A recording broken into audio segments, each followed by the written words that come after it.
Right, hi guys. Just do a quick little video now, just to sort of welcome everyone to the new year. We are a little bit late. It's like I think it's like the 11th today. I know, he's good. He's a bit poorly. He's a bit snotty, so he might come and go in this video, and you might hear some coughing and stuff because he's a bit under the weather. But yeah, basically this video is going to be about what I'm looking forward to most in the upcoming year. Obviously, it's now the 10th, and there's a lot of things coming out, actually, a lot of things in pop culture that I really am looking forward to seeing. As I said, he's going to cough. And some of the stuff is, to be honest, I'm really looking forward to. There's a lot. So we're going to do a few things now. None of these are in sort of like my favourite, most looking forward to order, or the release that order. There's random things I'm going to say that I'm really looking forward to. I might do my most looking forward thing last, but the rest of it's not really going to be in any sort of order or anything like that. It's not like, oh, this is what I'm most looking forward to. So anyway, I hope you enjoyed this little video, and hopefully you might find out some things you didn't know were coming this year. Obviously, we can't 100% sure that things are actually coming this year, because the amount of things that have been put back like 1 or 2 years that have already been made and filmed and just waiting for are ridiculous. And some of the things on this little list I'm going to do now are those things. Like, we've been waiting for them for years. We know they're done, but we're still waiting. So anyway, I hope you, as I said, hope you enjoy. Here we go. Right, so the first thing I'm going to say that I'm really looking forward to is the film Megan. Now, Megan just looks like a great movie. Obviously, it's inspired a little bit by that guy there. And it seems very similar to the reboot they did of the Child's Play films. The sort of the one that didn't do so well, the one that had Mark Hamill voicing Chucky in it. It looks more like that exact storyline. A lot of people are saying it's kind of like a studio trying to do that one better, but we'll wait and see that.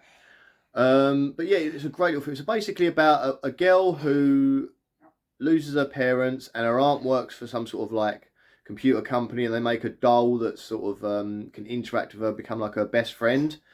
And as what normally happens in these situations, the doll goes nuts, and like somehow the prime directives of the doll like get mixed up in the doll's head, and she decides to kill people is the best way to help protect the girl, etc, etc.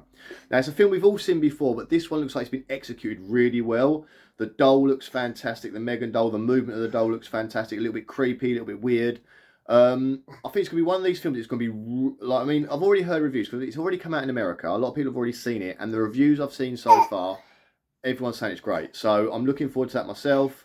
It comes out at the end of the week. Hopefully I'm going to go see it on Friday at the cinema. Depends if he's going to be okay and like be on his own, and we've got like someone to sit while going out and watch it and stuff. It should be fine though. So we're really looking forward to that. Megan, I literally cannot wait. So this one, right, okay, so this one I've been waiting a few years for. This is The Flash. We've all been waiting forever. They're saying it's coming in June, last I heard.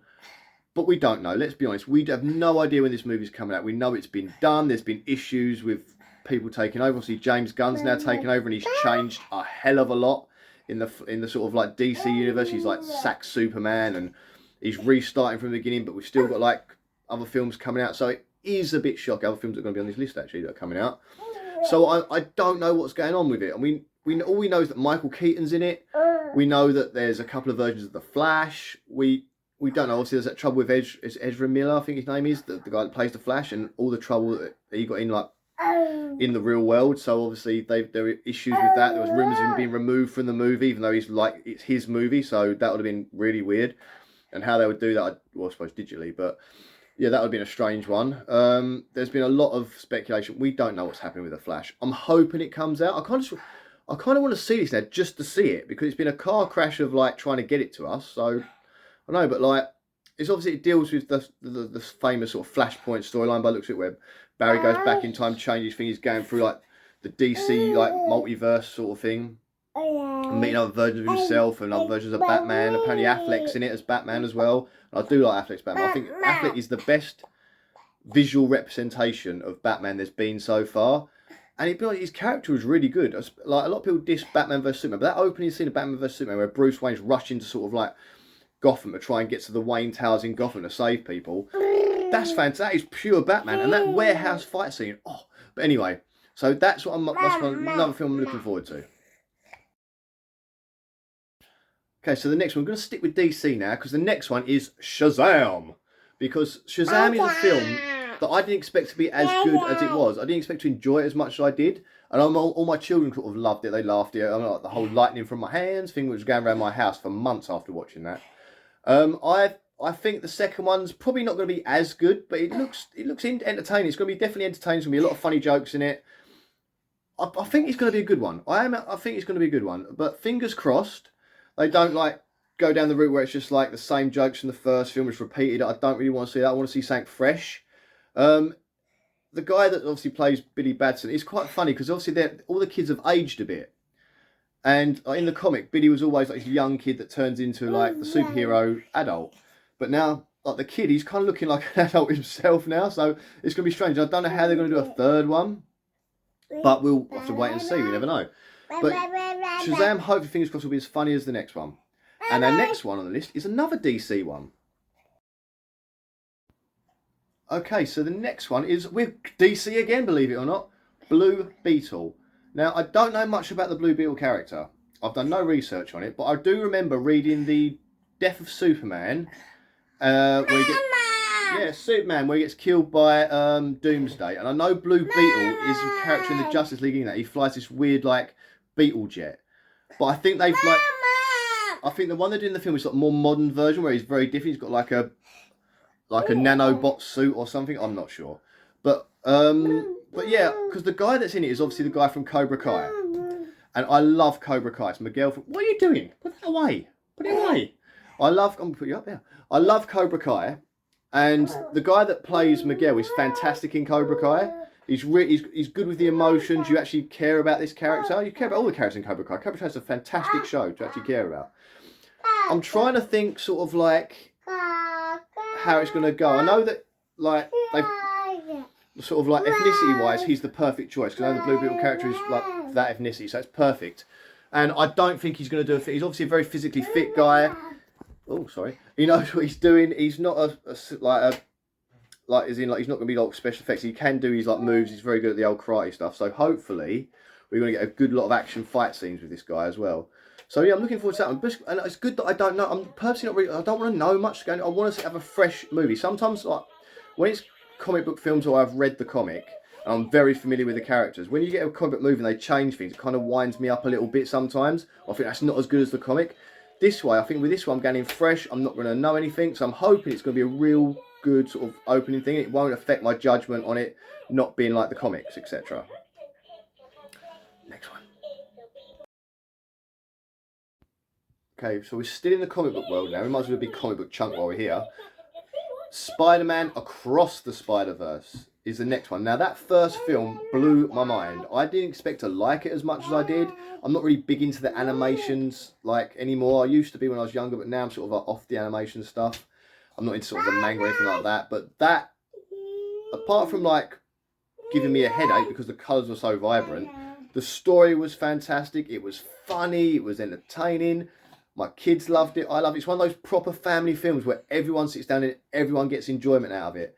It was hilarious in places, and it's one of those again where it gets your heart, and it's like genius film. So they're doing a sequel, and apparently they're going to do it's like part 1 and part 2. So we're going to have 2 parts of this, and it's more multiverse stuff. So I'm getting a bit sick of multiverse at the minute. I know obviously I mentioned the Flash is doing the multiverse. I know the TV shows, the Arrowverse TV show did multiverse, and the Marvel films are all that multiverse now. It worked with Spider-Man. In a way, Doctor Strange kind of worked. And obviously the cartoon Into the Spider-Verse was fantastic. But I don't know if I'm done with multiverse now. It's kind of getting my nerves. Like, just stick with the characters we know, and I don't know, it's kind of winding me up now. But anyway, this one, because it's the animation, because it's that same vibe, I'm fingers crossed that this is going to be another hit with this Into the Spider-Verse.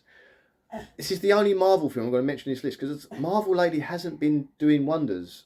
I loved the special presentation of Werewolf by Night. That was the best thing they've done since Spider-Man. Parts of the Doctor Strange film I liked, especially the horror stuff. The Wanda stuff I liked. I love the Wanda stuff with her going bad and their attack on the thing and seeing her as this evil character. I personally think she should be the big bad that they have to fight eventually. Like, this shouldn't be the end of her. We should see more of her. So the Marvel hasn't hit me. Like the special, Guardians of the Galaxy Christmas special was okay to watch, but I didn't really care. I was the guy that will be at the cinema when a Marvel film comes out the day of release to avoid spoilers. Now I'm waiting for it to come on Disney Plus. Like Ragnarok, I didn't go to cinema to watch that. Kind of glad I didn't, because wasn't very good anyway. Doctor Strange didn't go to cinema to watch. Obviously the TV shows I'm kind of watching, but like She-Hulk I was really disappointed by. So none of the other Marvel films are going to feature on my list. I know we've got a few coming out, but I said that I'm not really going to bother looking at those, to be honest with you. I'm going to wait for Disney Plus and watch them as they come. I'm not going to rush to the cinema. Where are we going next?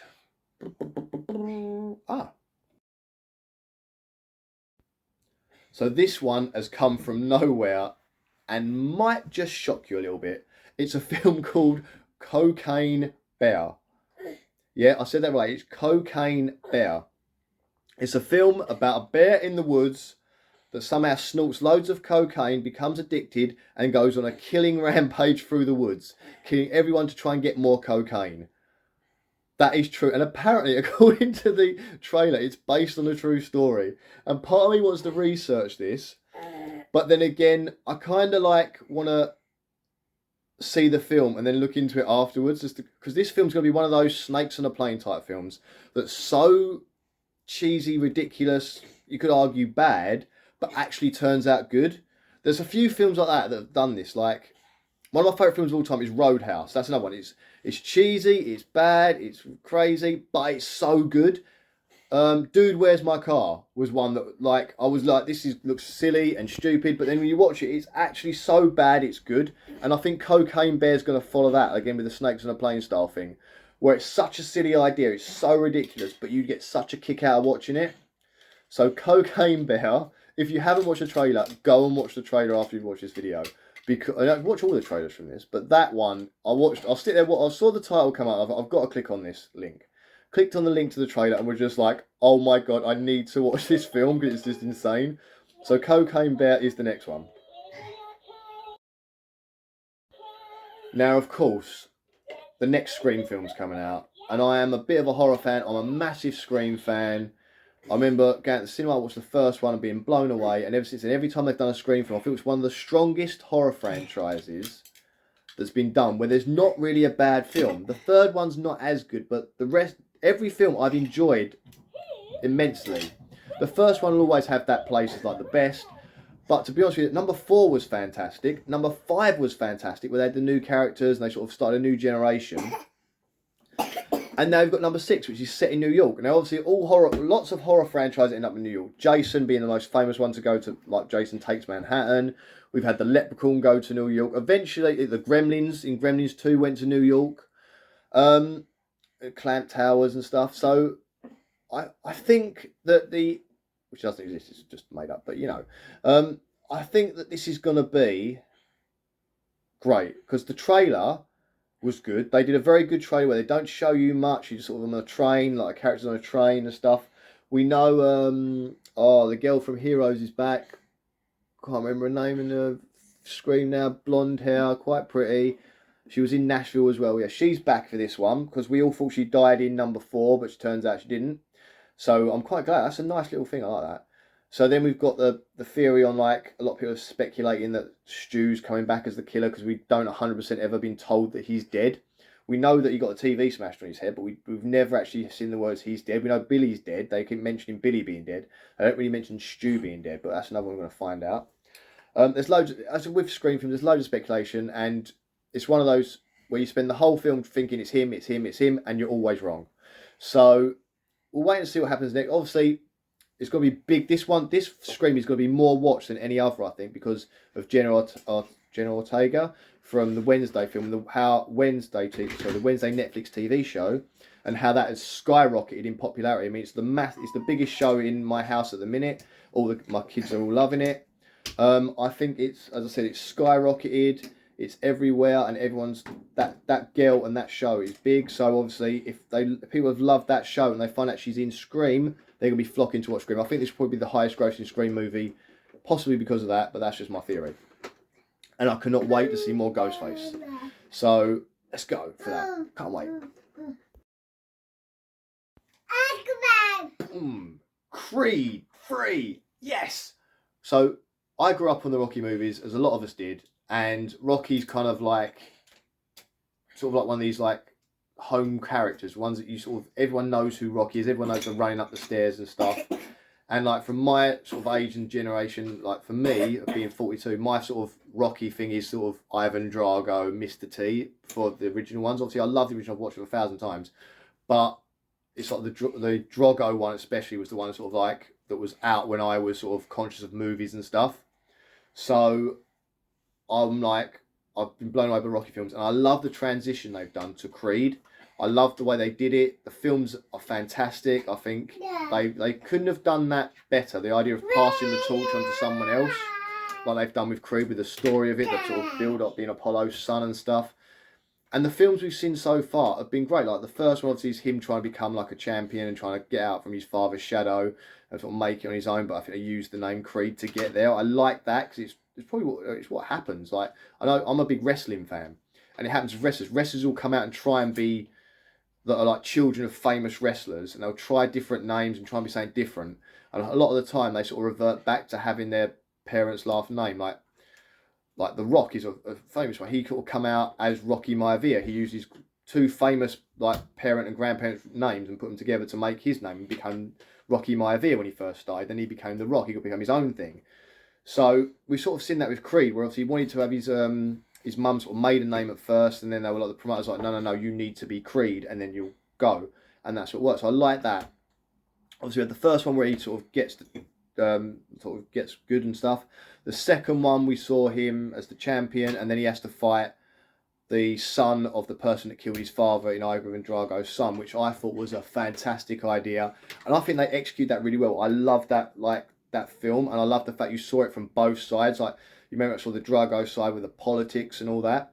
So now we're into the third one, and this is like an old-fashioned. This reminds me of sort of the 80s movies, like the old-fashioned revenge tale. We've got a champion hero who then gets a ghost from his past come back, who's like out for revenge because he sort of like let him down, and he's caused the guy to go to prison, and now he's coming back for a bit of revenge. And it looks like it's going to be a fantastic story, and that sets me off to like, oh wow.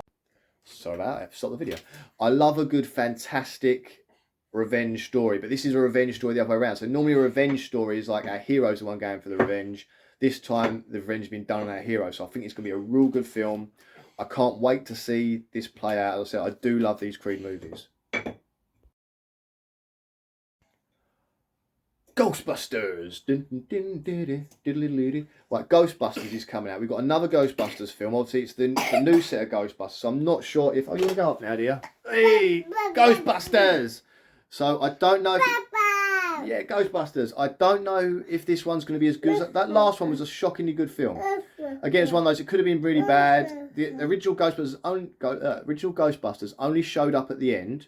I'd have liked to have seen them there more, if I'm honest with you. I really would have liked to see them more. But it kind of worked with what they did, and there was that like emotional moment where you saw sort of the ghost of Egon. Obviously, Howard Ramis has passed a while ago, so it was like a tribute to him. And it was such a good little moment, and I'm really pleased that sort of that film happened. And the kids in it were funny. They were entertaining as hell as well, and Paul Rudd was in it and stuff. So the next one's for they're back in New York, back to the firehouse.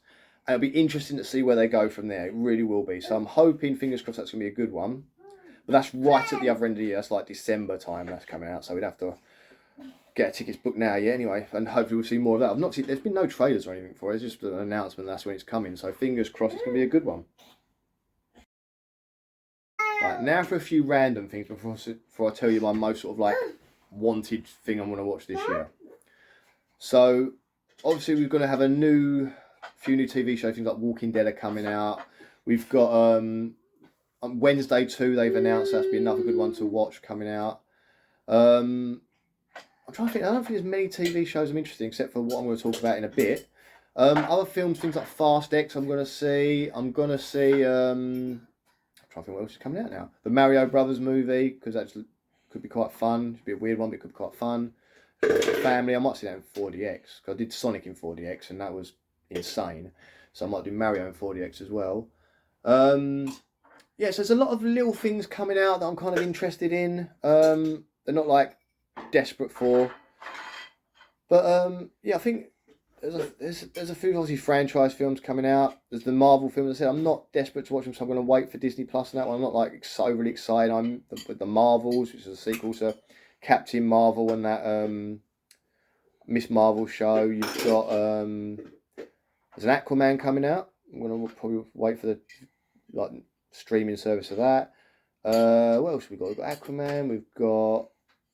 There's another Marvel one. Can't remember. So that's what I mean. I'm not that far. I don't even know. Guardians 3. I've seen the trailer for that again. Not that fussed about that. Christmas special was enjoyable for a Christmas thing, but you're not going to watch it again, really. A bit silly. Is there anything else come out of Marvel? Don't know. But yeah, there's a lot of comic book stuff coming out this year. But to be honest with you, I mean, I'm the comic book fan. I have been since childhood, and I'm kind of getting done with it now. I think Endgame, to me, Endgame finished it. To me, I loved the Spider-Man one that came after Endgame. Don't get me wrong, but Endgame kind of finished it. It was a nice way of tying it up and wrapping it up and done. And now I feel like I remember someone describing it on one of these YouTube channels, and when they described it, it kind of like made me feel, yeah, that's it. Like when you play a computer game, and you finish the main story, and then you kind of got left with these side missions. I thought that's what we're doing now. We're doing this, and that's what the guy said. As soon as he said that, that's what I feel like now. Like I've completed the game. I'm just doing the side missions for the hell of it. And I feel like the newer films are just the side missions for the hell of it. So Marvel's not really tickling my fancy, as they say at the minute. But I'm hoping things improve with the next phase. This phase has just not been good at all. Oh, Ant-Man. That's the other one that's come out this year. Ant-Man and Quantum Mania. And again, I saw the trailer for that. I don't jump up and down at the screen anymore like I used to. I don't watch the trailer 10 times to see if I can spot anything. Now I'm just like, okay. Oh, look, MODOK. Okay. So I've just lost the love for it. It's weird. But we'll see. We'll see. But yeah, on to like the thing I'm most looking forward to and the reason why I'm kind of down about it. Sorry, he's still making noise. I look at him over there.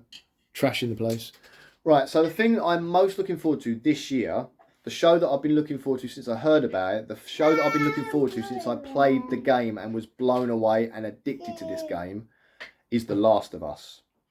Now, The Last of Us, if you haven't played the game, it's basically based on going to nature. Now, I'm a big nature fan, so I can do it. Going to nature. Basically, in nature, there is a fungus that can infect an ant and control the ant's brain and make it do things erratic, and then make it almost like takes it over like a zombie and makes it walk around. It does it it happens in spiders as well, and it's like a parasitic sort of fungus.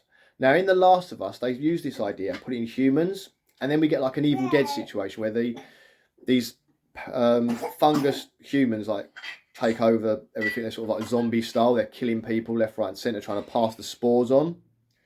So you've got zombie style ones, then you've got ones called clickers, and these are the best, creepiest thing ever. They're basically, their heads have kind of exploded with the fungus, and they can't see, but they use echolocation so you can hear them clicking. So when you're playing the game in dark areas, suddenly you hear that clicking sound, and literally your heart starts to go because you know someone's going to try and jump out and kill you. So basically, in the story of the game, you start with a guy named Joel, whose, spoilers, whose daughter, when this sort of zombie outbreak thing happens, everyone's kind of going crazy. They're running away, and Joel ends up in this situation where he gets shot, and the bullet goes through him and hits his daughter and kills his daughter while he's holding her. So you got that sort of the opening, and the opening of that game. From that moment of playing that, I was like, I have to keep playing this game. I know I stayed up till stupid o'clock in the morning playing it, and then we'd turn it on straight away. It's like the next available time I finish work, I'm back on that game because I had to finish that game. I had to know what happened to those characters. So we get Joel, his daughter dies, and then we go on to sort of like in the few years in the future, and now Joel's kind of like, he's kind of like a mercenary. He kind of reminds me of, if you've seen the film Cyborg with Van Damme, where he's kind of like, he's hired to sort of like do various jobs. He's a bit of a rogue, and he works with a partner, and they basically get hired to transport this child to these scientists. They don't really know why at first, but they know they've got to transport her. Turns out this girl has been bitten by one of the zombie fungus people, but has survived, and no one has done that. And it turns out she has the immunity in her. So now we get the story of Joel and his friend taking the girl Ellie to this place, and that's basically it's like a road movie game, and you're sort of transported, but you sort of, it kind of reminds me of Walking Dead in a way, but not, where it's basically a road movie. So you're going from one place to another, and it's what happens along the way, and a lot happens along the way, and it's like the sort of the monster, the zombies are bad, but also people are worse. It's very much like The Walking Dead in that, where yes, you've got the zombies, but it's not the zombies you need to worry, it's other people that are worse, and I love that idea. So, and the world has just ended basically, so it's sort of over. It's very similar aesthetically to The Walking Dead, the way the world looks, only it's more overgrown, it's been a bit longer. The best thing about the game was the characters, and I'm hoping it translates to the TV show, because the TV show, looking at them, they don't look like the characters from the game, but I'm hoping they've gone for the way they act instead, because the character of Ellie and Joel are key to get right. They've got the guy from The Mandalorian playing Joel, who plays The Mandalorian. Now, he is a good actor, and it could work. They've done the beard, he's got the beard, he's got the gruffness. To me, he's not as big as Joel should be. He's not as imposing as Joel should be. But I'm hoping it'll work. I'm hoping they do it justice that way. I've seen trailers, but I've not really seen much in the trailers. I know some people put reviews, because this show in England comes out 15th or 16th, I think it is. I think it comes out the 15th or 16th. I don't know if it's been out in America. I've seen people got reviews for it. I don't know if they've let people see early showings of it or whatever. But I know it comes out then, so I kind of don't want to watch reviews. I kind of want to go in this fresh. However, the problem is, I don't have Sky TV, and this show is going to be on Sky Atlantic. So what I'm going to have to do is get another subscription to Now TV to watch this show through that to Sky Atlantic. I don't know how much it's going to cost. I haven't looked into it yet. I haven't looked into it yet. So I'm kind of like apprehensive, I suppose. I don't want to go and buy another one just for one show. I don't want it to be a lot of money. I really hope it's not a lot of money, because I'm just going to cripple myself. But it's just one of those sod's law things where the thing you want to watch is on a different service. I mean, this is how I end up getting these streaming services anyway, because something will come on there that I want to watch. Amazon I got because I wanted the free delivery. So I got Amazon Prime because I wanted the free deliveries anyway, which is fine. But like Disney Plus I got because of all the Disney shows coming out when like WandaVision was being announced and the Loki show, like when they first brought Disney Plus out, they announced that. So I've got Disney Plus for those. Netflix I got just because I needed a streaming service when it first came out, because everyone was sort of doing it. So I've got Netflix, stuck with that. And I've got WWE Network, which I rarely watch anymore, to be honest with you. So I really need to sort of... But then I know the Rumble's coming, and I have to watch the Rumble every year, and I have to watch WrestleMania every year. So you can't just buy it for a month and then cancel it. You've kind of got to keep it. I suppose I could do that, just cancel it when I don't want it. But then they have these good pay-per-views, and you hear, oh my God, there was a great match. So then I want to watch the match that I've seen. So I've already got all these bloody streaming services, and now I've got to get another one just to watch a show. And I'm like, and the thing is, I know you get the free trial, but I've already done the free trial, because I did the free trial when Snyderverse Justice League came out. So I did the free trial for that, then cancelled it afterwards. And because I knew I wouldn't watch it, I've got too much to watch anyway. And now this bloody comes on here, doesn't it? I mean, when the Chucky TV show came out, it came out on Sci-Fi, I believe it was, and I didn't have the Sky there, so I didn't watch it. I waited for a DVD, and I bought the DVD of the Chucky TV series, which I've got somewhere up there, which I enjoyed watching, but I had to wait, and you do get a few spoilers. And even though I know the story of The Last of Us, so I could wait, I don't want to wait, because I'm so excited about this show. So I might have to Now TV it and spend a bit of money to watch this show, which I don't really want to spend or do. I just noticed at this angle, my gremlin looks like he's got a thing banging between his legs that he shouldn't have. It's not. It's part of his towel. It's his backbone towel thing. Hang on. So it's nothing rude. It's just part of his backbone towel thing. But I know this angle, it looked kind of dodgy when the way I was there. It looked a bit weird. I just noticed it at the corner of my eye. I was like, what the hell? But yeah, definitely. I cannot wait for The Last of Us. Just because... I suppose aside from the Arkham games, the Batman ones, it's the game. Actually, maybe it's probably better than that. It's the game that I literally invested everything in, as in like my time. And it was when I was kind of getting done with games that one come out. It was kind of like that was the last game that I loved. I played Spider-Man after that. I enjoyed Spider-Man. I enjoyed it. But that Last of Us, that was like playing a movie and loving every second of the movie. And I really hope that this TV show does that justice. I don't know how many episodes the TV show is. I don't know how long it's going to go for. I don't know if they're going to go on to sort of if they're just going to do it as like a special just to do the game, or if they're going to follow the second game. So the second game, I've not played the second game, but I've heard about what happens in it, and it kind of like disappointed me a bit, because to me, The Last of Us is about 2 characters. But obviously, I don't want to give you any spoilers if you haven't seen it. But I hope that what happens in the second game doesn't happen in the series. We get more investment in that. So anyway, The Last of Us is the thing I'm most looking forward to this year. I hope you all are having a happy new year so far, and that you're going to continue to have a great new year.